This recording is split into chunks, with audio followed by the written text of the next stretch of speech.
ಸಂವಿಧಾನ ಪೀಠಿಕೆ ದೀಕ್ಷಾ ವಿಧಿ ರಾಷ್ಟ್ರಕ್ಕೆ ಭಾರತದ ಪ್ರಜೆಗಳಾದ ನಾವು ಭಾರತದ ಪ್ರಜೆಗಳಾದ ನಾವು ಭಾರತವನ್ನು ಒಂದು ಸಾರ್ವಭೌಮ ಸಮಾಜವಾದಿ ಭಾರತವನ್ನು ಒಂದು ಜಾತ್ಯತೀತ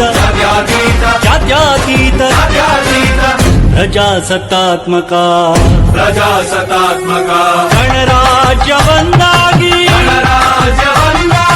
ರೂಪಿಸುವುದಕ್ಕಾಗಿ ಭಾರತೀಯರೆಲ್ಲರಿಗೂ ಸಾಮಾಜಿಕ ಆರ್ಥಿಕ ಮತ್ತು ರಾಜಕೀಯ ನ್ಯಾಯವನ್ನು ವಿಚಾರ ಅಭಿವ್ಯಕ್ತಿ ನಂಬಿಕೆ ಧರ್ಮ ಮತ್ತು ಉಪಾಸನೆಯ ಸ್ವಾತಂತ್ರ್ಯವನ್ನು ಸ್ಥಾನಮಾನ ಮತ್ತು ಅವಕಾಶಗಳ ಸಮತೆ ದೊರೆಯುವಂತೆ ಮಾಡಲು ವ್ಯಕ್ತಿ ಗೌರವ ದೇಶದ ಏಕತೆ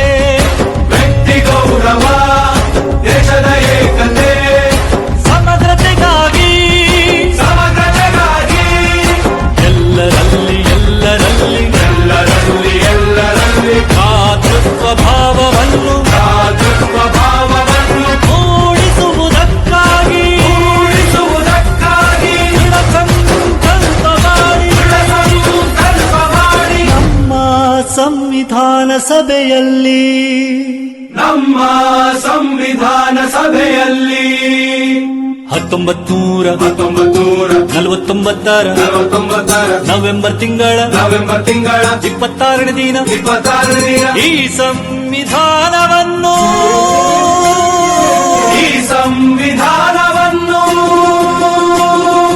ನಮಗೆ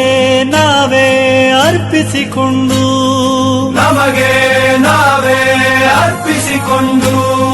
ಅಂಗೀಕರಿಸಿ ಶಾಸನವಾಗಿ ವಿಧಿಸಿಕೊಂಡಿದ್ದೇವೆ.